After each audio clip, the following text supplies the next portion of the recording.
en el pueblo de Chicomucelo. Salieron con tren. Ahora sí que a enfrentarlo.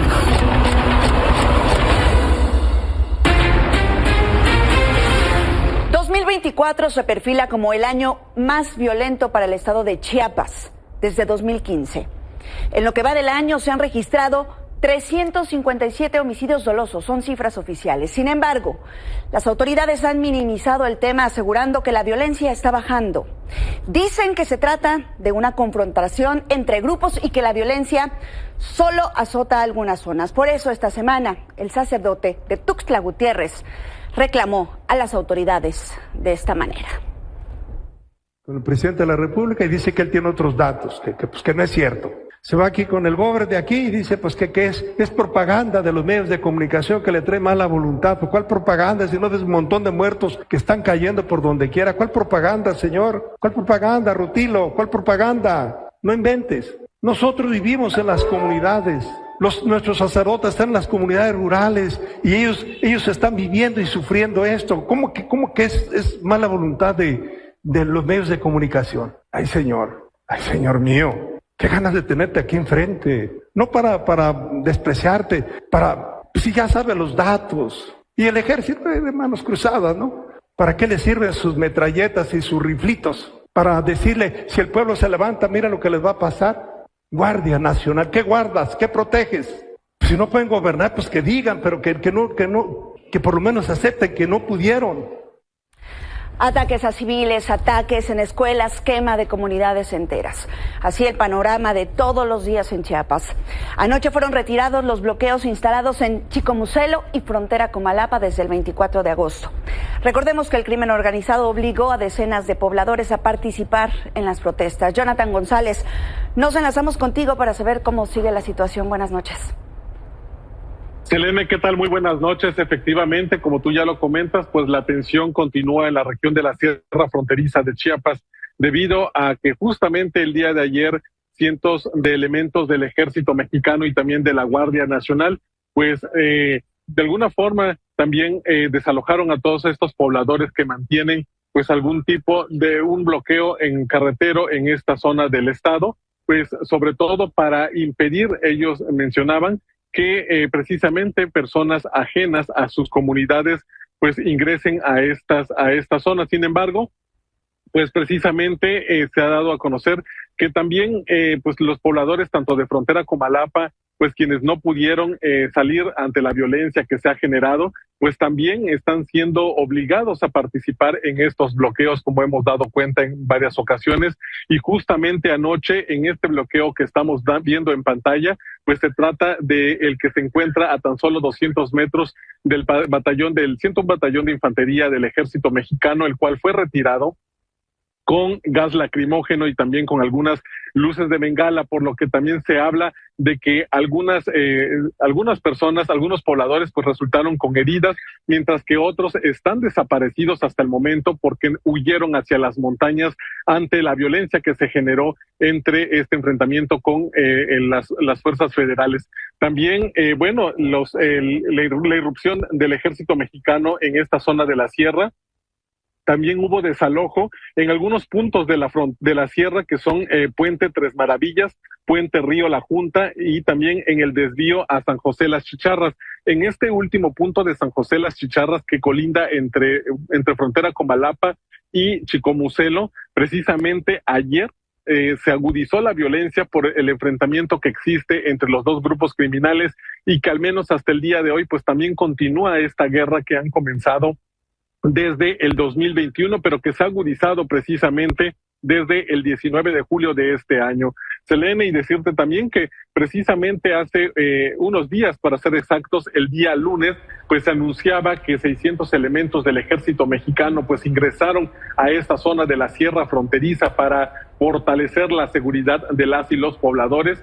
Sin embargo, pues justamente ayer se dio esta situación en el que, les desalojaron a estos pobladores que mantenían estos bloqueos. También comentarte que en el caso de la panga que conecta la región de la sierra con la Frailesca, también fue retirada de la presa La Angostura, que es donde regularmente la población pues cruza para trasladarse principalmente hacia la zona centro del estado. Y bueno, pues también esta lancha que transportaba a los vehículos pesados, pues también ha quedado fuera de servicio. Un grupo de personas, se sabe, de grupos armados, pues fueron quienes quitaron este vehículo, esta lancha, como ya mencionábamos, para evitar que siga el flujo sobre esta zona de la sierra y la frailesca del estado de Chiapas. Selene, este es el reporte. Bueno, Jonathan González, seguiremos pendientes de la situación allá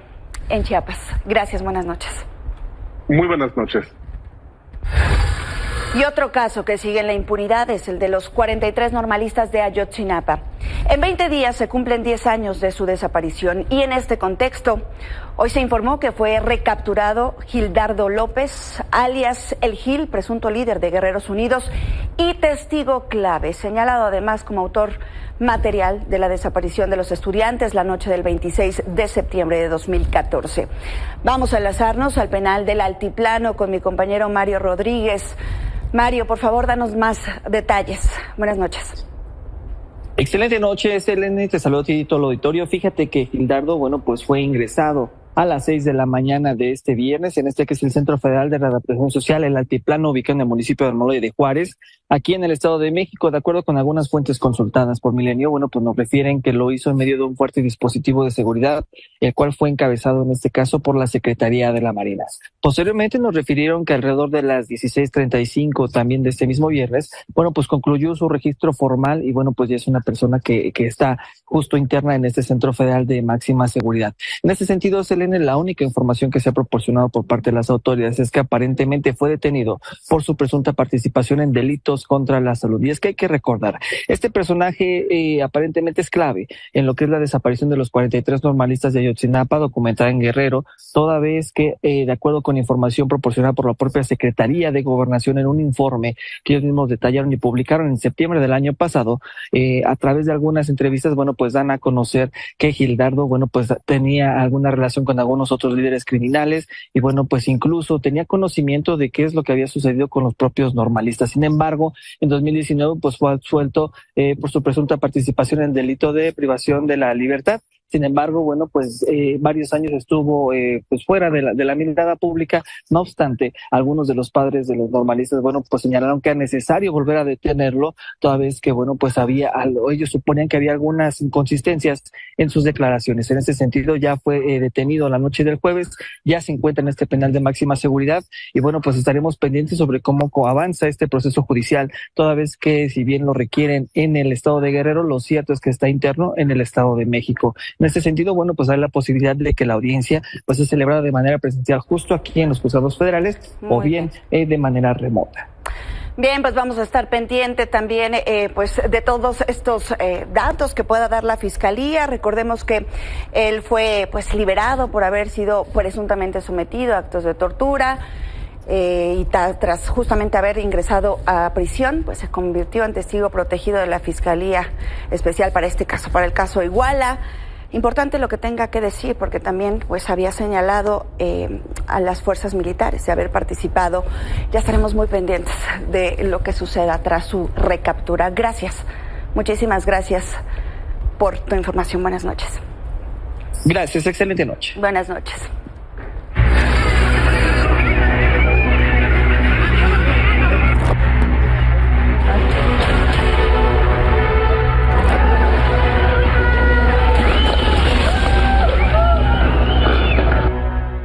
Mire, son las imágenes que le presentamos anoche. Sucedió en Puebla, cuando dos presuntos delincuentes fueron retenidos y golpeados por pobladores y comerciantes en la comunidad de San Hipólito, en el municipio de Tepeaca. Presuntamente fueron sorprendidos cobrando derecho de piso, por lo que una turba de al menos 100 personas se congregó para lincharlos, a pesar de que fueron rescatados. Hoy la Secretaría de Gobernación de Puebla informó que uno de los dos hombres murió camino al hospital. El gobierno de Puebla condenó ya enérgicamente este tipo de violencias. Y vea usted, a menos de 24 horas de este hecho ocurrió un segundo linchamiento allá mismo en Puebla, pero en el municipio de Tecamachalco. ¿Cómo sucedieron las cosas? Miguel Ceballos, buenas noches, cuéntanos. tal, Selene? ¿Cómo te va? Buenas noches. Noticias importantes desde Puebla. Efectivamente, en menos de 24 horas tuvimos 2 linchamientos aquí en Puebla. El primero que ya presentabas, el de Tepeaca, pero muy cerca de ahí, en el Triángulo Rojo, justamente en un municipio de esta zona del Triángulo Rojo, y a menos de 30 minutos, pues bueno, en Tecamachalco, en la localidad de Xochimilco, ocurrió esta mañana otro linchamiento. ¿Qué pasó ahí? Alrededor de las 7:30 de la mañana, pues bueno, los vecinos vieron a un par de sujetos que señalan justamente los pobladores, intentaron robar una camioneta, intentaron despojar a un poblador de una camioneta. Fue así que bueno, empezaron a comunicarse los vecinos y así fue como se juntó pues otro grupo de pobladores quienes pues bueno, persiguieron a estos presuntos delincuentes. A uno le dieron alcance muy cerca a la entrada de la comunidad y ahí lo golpearon hasta morir. El hombre quedó justamente muy cerca de las vías del tren y a la entrada de la comunidad. El otro sujeto intentó escapar en una motocicleta en la que viajaban, pero también le dieron alcance y bueno, a este otro hombre además le prendieron fuego. Respecto justamente de esto, pues platicábamos con los pobladores, decían ellos que efectivamente están hartos de la delincuencia, están cansados justamente de los robos, de los asaltos que se viven en la zona, pero también hay otra cara de la moneda. Había otros pobladores que nos decían, sí pasan este tipo de cosas, pero bueno, linchar a una persona, incluyendo sea delincuente o no, pues bueno, se traduce también en una barbarie. En torno a ello, a estos 2 linchamientos, hoy la Secretaría de Gobernación, a través justamente de su titular, Javier Aquino Limón, pues bueno, señalaba que tomarán cartas en el asunto, se reforzará la seguridad de la zona, pero además también empezarán a trabajar justamente con los ediles entrantes para que, pues bueno, estas cuestiones no vuelvan a suceder. El reporte de esta hora, Selene. Miguel Ceballos, pues que así sea, que las autoridades se pongan a trabajar. Son temas de cobro de piso, el tema de robo. La población está harta. No pueden seguir sucediendo este tipo de acciones. La justicia a mano propia nunca será saludable. Gracias, muchas gracias. Hasta Puebla. Buenas noches. Que tengas excelente noche. Gracias. Mire, también en Puebla, un estudiante de segundo año de telesecundaria fue asesinado a golpes por sus compañeros justo afuera de la escuela. Los atacantes se dieron a la fuga tras golpearlo hasta que se desvaneció. El cuerpo del joven de 13 años, apenas 13 años, quedó tendido frente al plantel. A este lugar llegaron técnicos en urgencias médicas, de Protección Civil, Cruz Roja. Intentaron dar atención, pero el estudiante ya había fallecido. La Secretaría de Educación lamentó los hechos y externó sus condolencias a los padres y familiares del menor. Dijo que se investigará el caso. La familia del menor está pidiendo ayuda para los gastos funerarios del estudiante, que será velado y sepultado en la colonia Lomas de la Soledad, lugar a donde piden llevar la ayuda. Sin duda, indignante. Y este jueves, los integrantes de una comunidad otomí en Xochimilco fueron reprimidos de manera violenta por policías capitalinos mientras exigían la libertad para Hortensia Telésforo, quien es una activista presa por abrir una biblioteca comunitaria.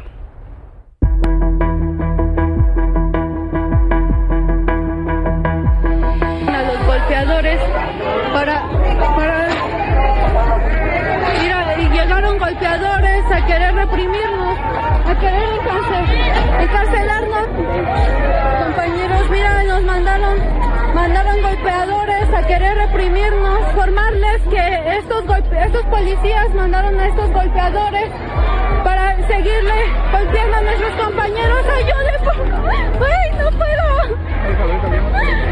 ¡Ayuda, por favor! Viralice. Por favor, compañeros, oigan, compañeros. Aquí.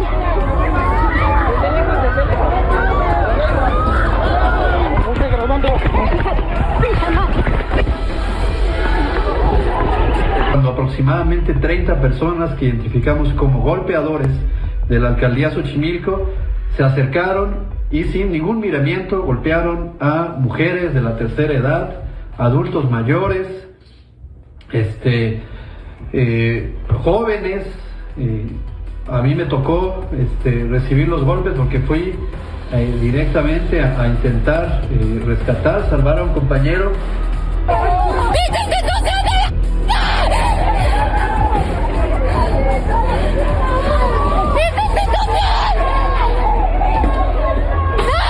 Se llevaron a un chingo de banda, güey, la madrearon.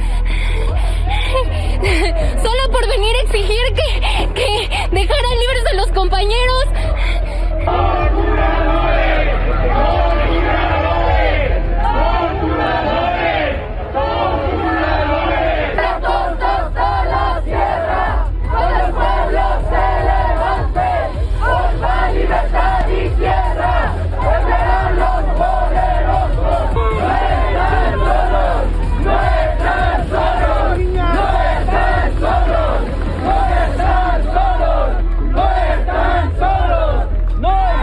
Me da una enorme alegría sentir el cariño, pero además la fuerza que lleva una lucha, pero me da una pena enorme el que hayan tenido que sufrir lo que muchos de nosotros hemos estado sufriendo en esa alcaldía.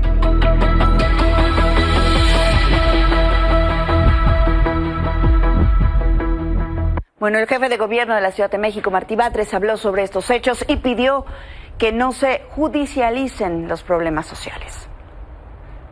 Anoche le pedí a los compañeros de Secretaría de Gobierno y otras áreas que hagan la reconstrucción de estos hechos, de lo que pasó en Xochimilco el día de ayer. Rechazamos la violencia, los problemas sociales se tienen que resolver por la vía del diálogo. Finalmente hay materiales para ver qué fue lo que sucedió y que se deslinden las responsabilidades correspondientes. Bueno, vámonos hasta Chalco porque hoy se cumplen 36 días de inundaciones en el lugar. Ya iniciaron los preparativos para que cientos de niños puedan regresar a los planteles el próximo lunes. Recordemos que varias escuelas se vieron afectadas por las inundaciones. Algunas personas están pues denunciando incluso que todavía las escuelas no se encuentran listas y pues alertan algunos riesgos de este regreso a clases.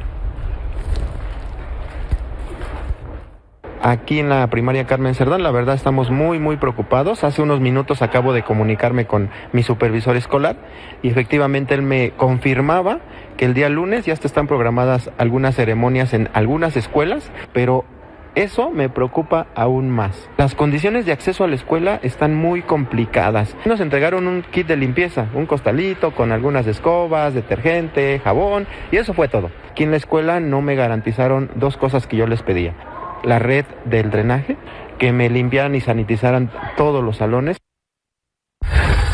Bueno, vamos a cambiar de tema porque mire lo que ha ocurrido en Iztapalapa. Cita a Montserrat Medina, tiene más de 10 carpetas de investigación en su contra por estafa. Esto desde 2022. Ha entrado y salido de prisión, pues como en su casa. Una estafadora en la calle. ¿Cómo sucede esto? Nuestra colaboradora Claudia Solera nos explicará por qué. Bienvenida a este espacio. Muchas gracias, Elena, por la invitación y muchas gracias a todos. ¿Cómo ocurre esto? Pues la verdad es una historia que comienza realmente en pandemia, ¿no?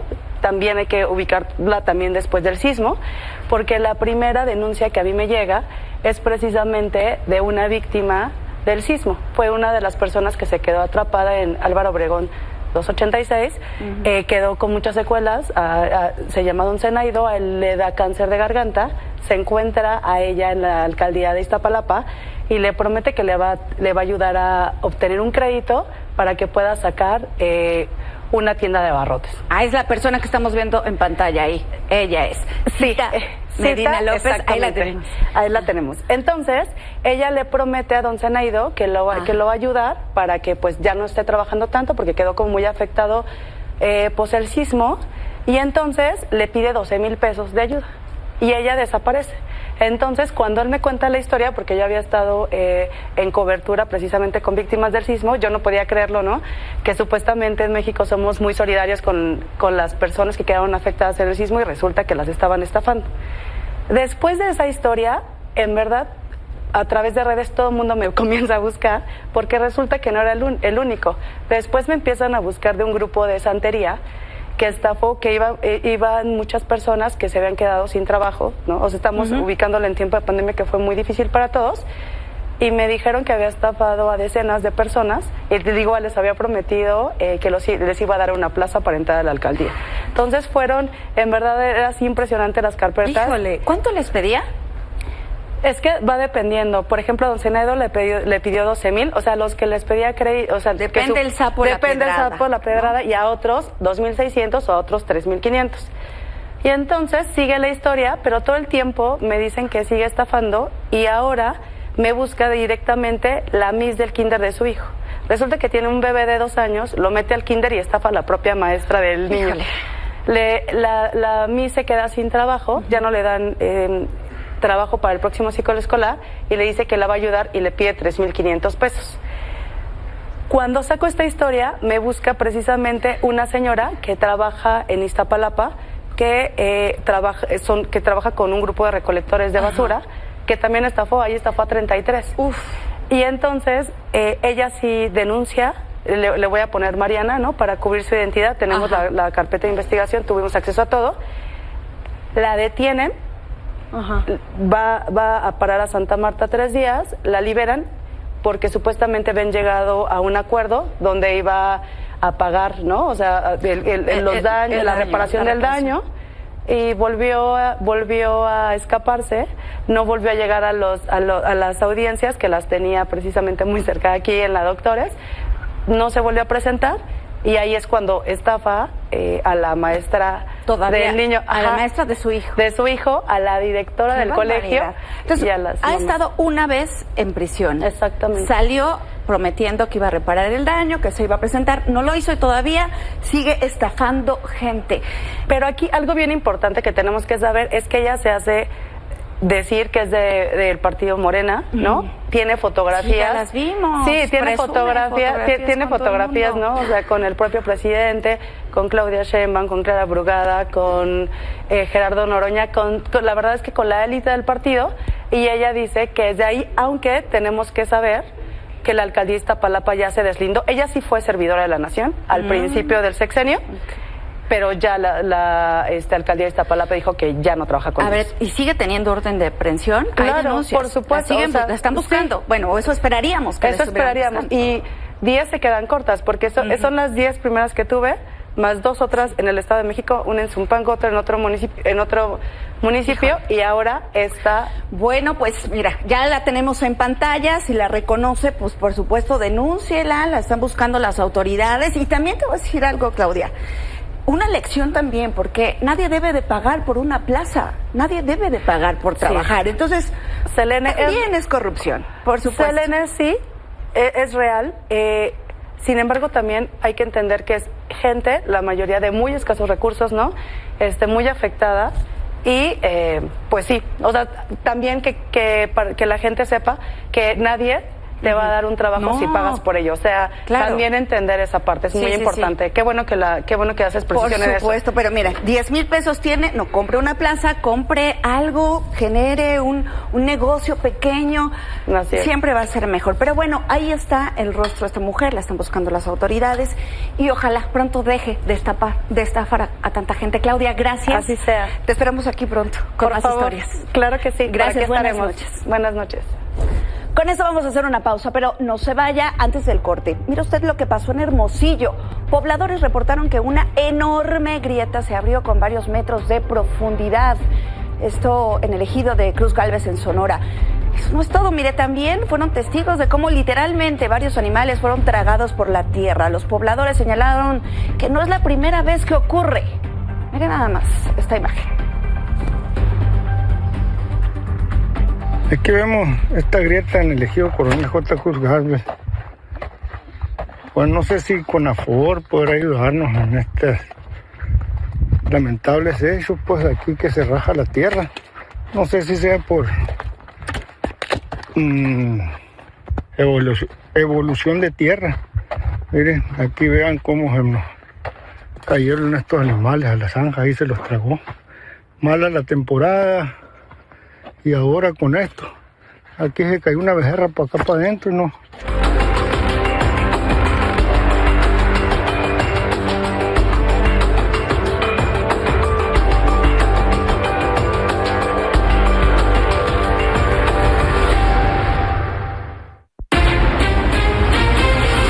Solo 2 días de que inicie la discusión en el Senado de la República sobre la reforma al Poder Judicial, el episcopado mexicano se unió a las críticas de esta iniciativa del presidente López Obrador. En un comunicado consideró que esta reforma no responde de manera adecuada a las necesidades de justicia que exige la sociedad mexicana e hizo un llamado a todos los legisladores para que se tomen el tiempo suficiente para analizarla con prudencia.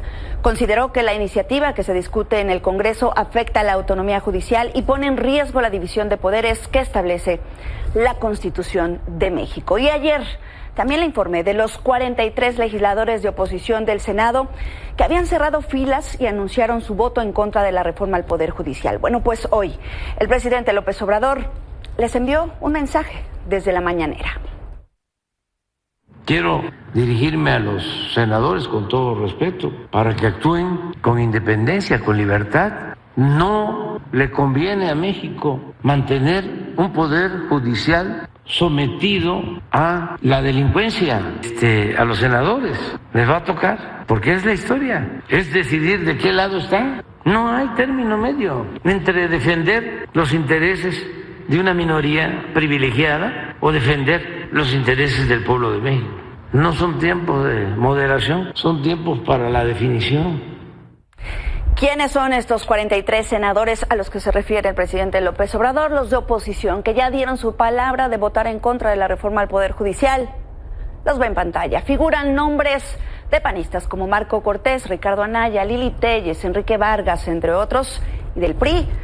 Alejandro Moreno, Claudia Anaya, Cintia López Castro, Manuel Añorbe, Miguel Riquelme, Carolina Villano.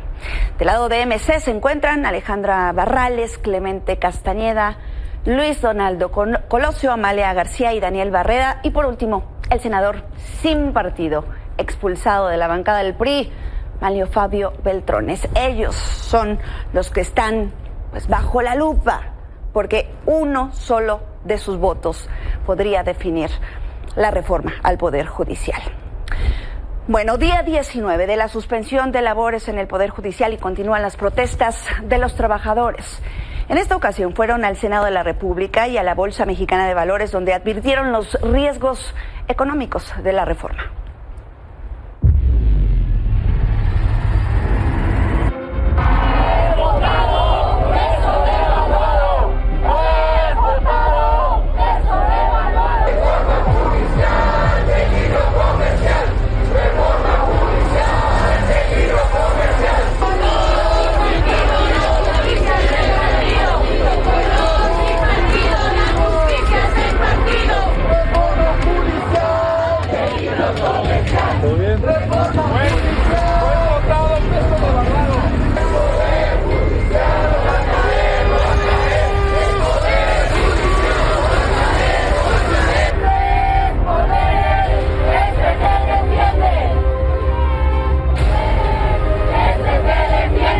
Que es un retroceso a la justicia, a nuestros derechos y para el país, porque pues ya hemos avanzado mucho en temas de derechos y también estamos defendiendo la carrera judicial.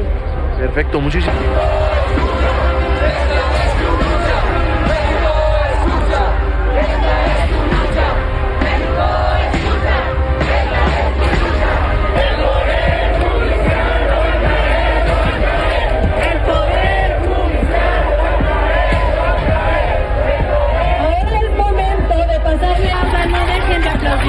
Que todo el Senado no tiene que oír. Aplaudan, no dejen de aplaudir. Que todo el Senado no tiene que oír. El juez que se estudió es tu mejor opción. No tiene más partido que su amor. Si la reforma va, esto te acabará. No dejes que suceda, por favor. No rompas más la forma de justicia. No seas arbitrario, entiéndalo. Y vaya que estas protestas han dado imágenes que no han tenido precedentes. A estas protestas hoy también sin precedentes, se unió la propia ministra presidenta de la Suprema Corte de Justicia, Norma Piña. Así se manifestó hoy en las calles. Poder judicial no va a caer, no va a caer. El poder judicial no va a caer.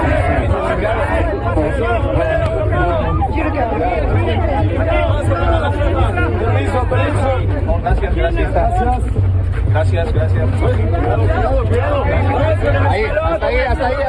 ahí. Se siente, la ministra está presente. Se siente, la ministra está presente. Por cierto, anoche un juez federal de Colima concedió la cuarta suspensión provisional en contra de la discusión en el Poder Legislativo sobre la reforma al Poder Judicial. El juez Francisco Javier García concedió esta medida a la Fundación Iris en promoción y defensa de los derechos humanos. El juzgador fijó para el próximo 12 de septiembre la audiencia donde definirá si concede o no esta suspensión definitiva. Y el presidente López Obrador tocó de nuevo el tema de las suspensiones que pues ya tendrá que resolver la Suprema Corte. El presidente reafirmó que carecen de fundamento legal. No tienen fundamento legal, sería una aberración y desde luego una violación flagrante. Y esto afectaría la vida pública, afectaría desde luego lo que debe ser un auténtico Estado de Derecho.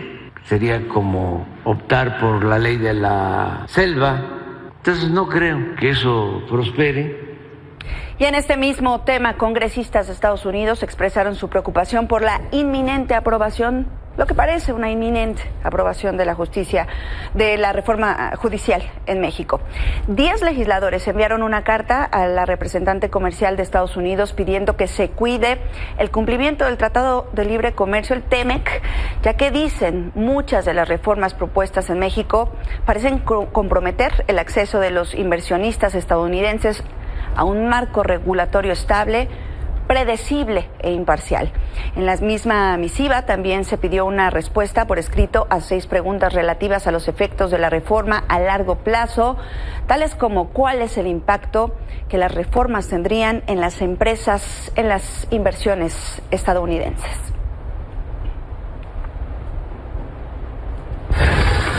Y hoy la presidenta electa, Claudia Sheinbaum, anunció los titulares, a quiénes serán los titulares de la Sedena y la Semar, pero esta vez no lo hizo en una conferencia, lo hizo a través de sus redes sociales. En la Secretaría de la Defensa Nacional, el nuevo titular será Ricardo Trevilla, quien ha sido subteniente de caballería y también teniente coronel, mientras que en la Secretaría de Marina designó al almirante Raimundo Pedro Morales. Y vamos a repasar un poco del perfil de ambos. Ricardo Trevilla, es general de división diplomado del Estado Mayor, originario de Campeche y cuenta con licenciatura en Administración Militar en la Escuela Superior de Guerra, mientras que Raimundo Pedro Morales es de Oaxaca, cuenta con maestría en Seguridad Nacional en el Centro de Estudios Superiores Navales y un diplomado en Educación con Tecnologías Telemáticas por la UNAM. Con esta información hacemos una pausa, pero no se vaya, ya viene Horacio Besón con Panorama Internacional. Le faltan unos días para el primer debate presidencial entre Kamala Harris y Donald Trump. Vamos a repasar qué ha pasado en esta semana ya de campaña. Horacio Besón, bienvenido. Ya muy cerca de este debate, cuando se está poniendo todo muy efervescente allá en Estados Unidos. Pues sí, ya son prácticamente unos 4 días, es el martes, martes a las 9 de la noche, tiempo del este, tiempo de Washington, Nueva York, y ha sido una semana entre movida, entre tranquila, entre el panorama financiero, tanto el plan económico de Kamala Harris, que lo presentó con grupos empresariales medianos y obtuvo también el apoyo de 88 grandes empresarios, y también ayer pues lo presentó Donald Trump, su gran programa multimillonario de programa económico, ahí donde buscó quiso pues referir que quien va a estar en el gabinete de alguna manera va a ser Elon Musk, que lo presumió de que va a estar ahí para resguardar el dinero que no sea mal usado. Entonces por ahí va la semana y las encuestas que van. Ha permanecido ahí adelante Kamala Harris entre 2 a 5 puntos y como lo demuestran en promedio las encuestas. Y pues bueno, la expectativa a ver qué tal se muestra, ¿no? 44.2% de aprobación para Donald Trump, 47.3% para Kamala Harris y definitivamente podría mover los números el próximo debate, donde por cierto ya hay pues algunas reglas que se aceptaron por ambos candidatos, ¿no? Sí, finalmente va a durar 90 minutos, con dos bloques comerciales y finalmente lo aceptaron. Prefirió ceder los demócratas a la cuestión de... ellos querían que los micrófonos estuvieran todo el tiempo abiertos para oír con el objetivo de que si se enojaba Donald Trump se escuchara y mostrarlo como iracundo. Sí. Obviamente los republicanos no quisieron, dijeron que tenía que ser parecido a la vez pasada, que los demócratas no quisieron para cuidar muy bien a Joe Biden. Esta vez querían al revés, pero dijeron, bueno, si seguimos con esto, los republicanos no van a querer debatir y pues decidieron aceptar que estén apagados los micrófonos mientras esté hablando el exponente, ¿no? Definitivamente puede mover los números, ¿verdad? Puede mover, es la gran oportunidad. Aquí quien tiene que convencer es Kamala Harris, porque ya llegó a su límite de alguna manera Donald Trump, y entonces Kamala tiene que, comparado con el debate pasado de Joe Biden, convencer y mover los números hacia su posición. Bueno, pues aquí tenemos unas de sus últimas declaraciones justo en esta antesala a este primer debate. Vamos a escucharlas. Over the past 4 years, Kamala Harris and the radical Democrat Party have led a war on law enforcement in America. They're against you so strongly.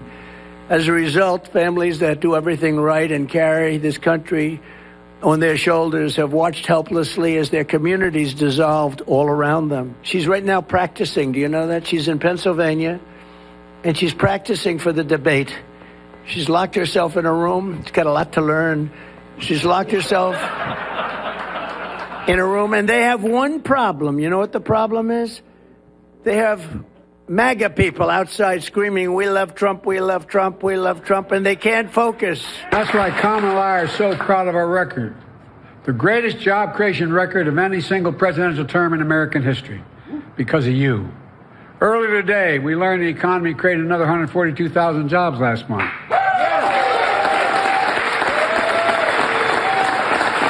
That's 42 straight months in a row. Every single month increasing jobs to a total of 16 million new jobs since we took office.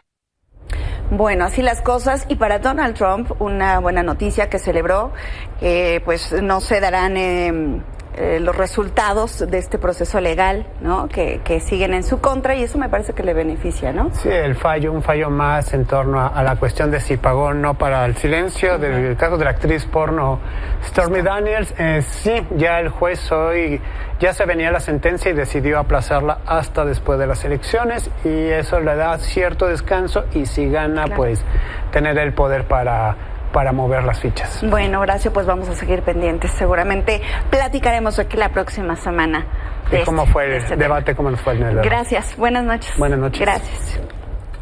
Bueno, con esto hacemos una última pausa, pero no se vaya. Ya viene Mineli Ataide. Tiene toda la información deportiva. También Ivette Salgado con lo mejor del entretenimiento. Regresamos.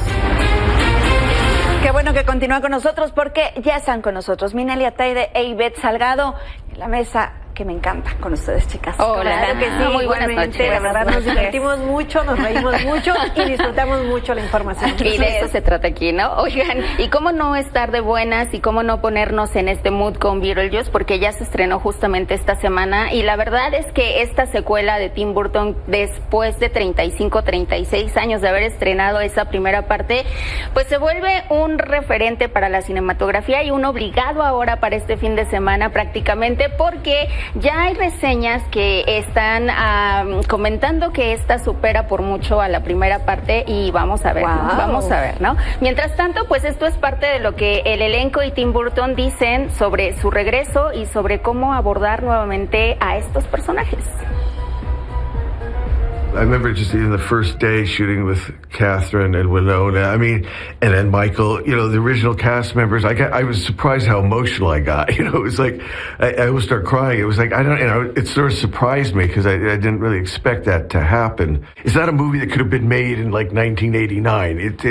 It really was the anchor to this, to see 3 generations of the Dietz, you know. We had to wait for Jenna to be born and grow up and be the right age and, you know, to get that perspective. I never would have thought that they would bring Beetlejuice back or that I would get the opportunity to work with Catherine and Michael and Winona. But once you're in the world, you are in the world. You know, once you go on set, it's not, you can't compare it to anything else. It's so visually fun. Oigan, y esto que comentábamos, ¿no? Esta película en su momento se hizo con un muy bajo presupuesto, como muchas en esa época en las que tampoco se apostaba mucho por ellas, como Volver al Futuro, por ejemplo, Ghostbusters. Este tipo de historias, ¿no? Los estudios de pronto como que dudaban y de pronto se convirtieron en estos clásicos del cine y ahora pues Beetlejuice también ahí. Ahora sí tuvo más presupuesto que en aquella ocasión. Sí, esto que nos contabas fuera del aire es espectacular, ¿no? Exacto, de cómo pues con un bajo presupuesto improvisar para hacer unos efectos que se vieran no tan mal, pero sí a propósito, para diferenciar la película y que no hubiera esa crítica, ¿no? Caricaturizarlos aún más. De alguna forma, ¿no? De alguna forma. Así que, pues bueno, ya está en salas de cine, si tienen la oportunidad de verla este fin de semana, vale muchísimo, muchísimo la pena. Y pues bueno, de una historia tan oscura, muy al estilo de Tim Burton, nos vamos ahora con un documental, porque ya también en salas de cine se estrenó La Montaña.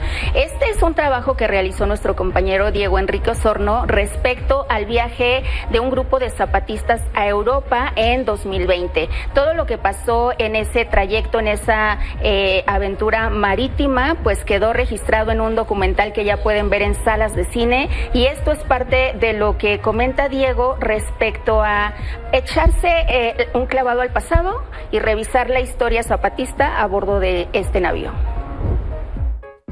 La película pues sí creo que trata de reflejar esa metamorfosis de lo que parece pues un ejército indígena armado en los 90 y lo que hoy en día pues es un movimiento social. Las historias que se van ahí entretejiendo permiten hacer esa reflexión sobre si es posible o no cambiar el mundo, ¿no? Mostramos también, a partir de la historia de estos 7 zapatistas y de sus testimonios, lo que significa ese territorio que hoy está marcado por la violencia. El zapatismo replantea como la visión que estamos teniendo del mundo desde su lucha muy local, muy puntual, en comunidades indígenas celtales, tzotzilles, tojolabales, choles. Y bueno, lo que ofrece a través de este retrato, de este documento, es también ver cómo el movimiento ha tenido esa metamorfosis, ese cambio de lo que conocíamos como ese grupo guerrillero armado ahora a este concepto de sembrar la semilla de su ideología en el mundo, ¿no? Que es lo que planteaban hacer en Europa, en varios países, lo llaman ellos sembrar la semilla de su cosmovisión y de su ideología. Híjole, se antoja muchísimo, ya está disponible. Ya, y lo encuentran, hay que buscarlo porque este sí está en el circuito cultural de cinetecas, de cineclubes, ahí sí hay que echarse un clavado a ver dónde lo podemos ver, pero ¿y ya crees está. Que en algún momento esté en plataformas? Seguramente, porque todos los documentales y todo el trabajo que ha hecho Diego termina en alguna u otra plataforma, así que bueno, seguro tendremos noticias pronto de que sí. Muy bien, pero mientras tanto vamos a salir cineteca. Exacto. Muy bien. Gracias. Exactamente. Oiga, chicas, vámonos con los deportes porque mañana juega la selección mexicana ya en esta tercera era de Javier El Vasco Aguirre. Digo, vivimos las dos anteriores y esperemos que esta sea mucho mejor por todo lo que ha pasado la selección mexicana. Justamente se enfrentan mañana a Nueva Zelanda a las 7 de la noche y les decía, es una nueva era porque él hoy lo mencionó justo en conferencia de prensa, decía, a ver, ¿qué vamos a hacer con el tema de la disciplina? Tenemos que tener mano dura porque recordemos que la historia de selección mexicana también ha estado quedó muy manchada por el tema de la disciplina con los jugadores, ¿no? Entonces, Javier Aguirre quiere poner esa mano dura para que realmente sea una selección equilibrada y sobre todo pensando obviamente en lo deportivo y en el Mundial del 2026. Recordemos que obviamente México no tiene eliminatoria al ser una de las sedes, pero sabe bien Javier Aguirre que pues prácticamente esta selección mexicana tiene que hacer un buen papel, ¿no? En el Mundial del 2026 al estar en su casa y que para él, bueno, pues al final de cuentas es un reto, para eso lo trajeron, ¿no? En los 2 mundiales anteriores, pues recordemos, Javier Aguirre pues no le fue o no pasó a ese famoso quinto partido, ¿no? Que tanto se esperaba, pero hoy viene con mucho más experiencia. Recordemos que pues, su carrera la ha hecho prácticamente en Europa, ¿no? Es un técnico mucho más consolidado y bueno, él habla de esta parte de la disciplina y también de la ilusión que le hace justamente este nuevo debut a selección mexicana. Vamos a escuchar parte de lo que dice Javier Aguirre. Pues mira, lo primero que se me viene a la cabeza, a la mente es ilusión. Tengo muchísima ilusión, nunca la he perdido. La selección es mi casa. Cada vez que vengo yo con mucha ilusión, es algo que es tu país, es tu bandera, es tu patria y de verdad vengo con ilusión renovada, a pesar de la edad, a pesar de tantos años. Lo comentaba ahora con Natalie que entre jugador, ayudante de entrenador y entrenador, no sé cuántos cientos de partidos llevo en selección y nunca se me va a quitar la ilusión. Nunca. Estoy feliz de estar aquí. Y parte de la disciplina que dice que va a tener Javier Aguirre con los jugadores es pues realmente retirarles el celular, así como cuando estamos en nuestra casa con los hijos y demás, de dame el celular a la hora de niños de 8 años. Exacto. No, o sea, realmente ojalá que funcione esta era de Javier Aguirre. Es un tipo mucho más fuerte, un tipo de carácter, un tipo que, les digo, al final tiene una trayectoria. Exacto, tiene al lado a Rafael Márquez, que también ha sido pues un ejemplo de selección mexicana, ¿no? Un admirado por el fútbol. Y en fin, ojalá y realmente pues resulte de otra manera, porque recordemos que pues este proceso inició con 2 técnicos, con Diego Coca y con Jaime Lozano, que no funcionaron y que al final, como les digo, o sea, la misión es hacer un buen papel en el Mundial del 2026. Bueno. Y vamos a pasar a otro tema porque, bueno, seguimos buenas disfrutando. Noticias. Sí, exacto. Aunque ya se nos acabó el 20. Ya se nos va a acabar, pero bueno, la delegación mexicana sumó hoy 3 preseas más justo en los Juegos Paralímpicos, con la plata que consiguió Edgar Ulises Fuentes en la prueba de lanzamiento de jabalina, el bronce que ganó Amalia Pérez en powerlifting y la medalla de bronce de Jesús Gutiérrez en paranatación. De hecho, Amalia Pérez sigue haciendo historia en estos Juegos Paralímpicos y en toda su trayectoria al conseguir ya su 7ª presea consecutiva en la misma cantidad de participaciones que ha tenido en este tipo de certamen, es decir, en los Juegos Paralímpicos desde su primera participación, que fue en Sydney 2000, y con esta presea, bueno, Amalia Pérez se convierte en la paratleta con más medallas olímpicas en esta disciplina, que es levantamiento también de pesas, dejando atrás a la egipcia Fatma Omar y a la nigeriana Lucy Ejike, quienes también contaban en su momento con 6 preseas. Y bueno, ya realmente hay que aplaudirle justamente a Amalia por todo lo que ha hecho, porque sigue haciendo historia, y a nuestros atletas porque pues ya llevan 15 medallas, 3 de ellas de oro. Así es no se rompió el récord. No se, o sea, hay que pensar todavía que pueden seguir sumando en estos días, o sea, pero ya se nos va a acabar. Y ahí está, chicas, el medallero, 15 medallas, 3 de oro, 5 de plata, 7 de bronce. Recordemos que Tokio 2020 fueron 22 preseas en total. Pero bueno, la verdad es que se rompieron muchos estigmas, muchos récords en ese sentido, como este que estamos platicando de Amalia Pérez. Entonces, sí, las historias que hay detrás de todos estos atletas, la verdad, qué orgullo. Exactamente, y las seguiremos contando en todos los espacios. Chicas, muchas gracias. Nos vemos aquí la próxima semana. Por supuesto. Y gracias por supuesto a usted por su sintonía. Si la vida lo permite, nos encontramos en este mismo espacio la próxima semana. Descanse.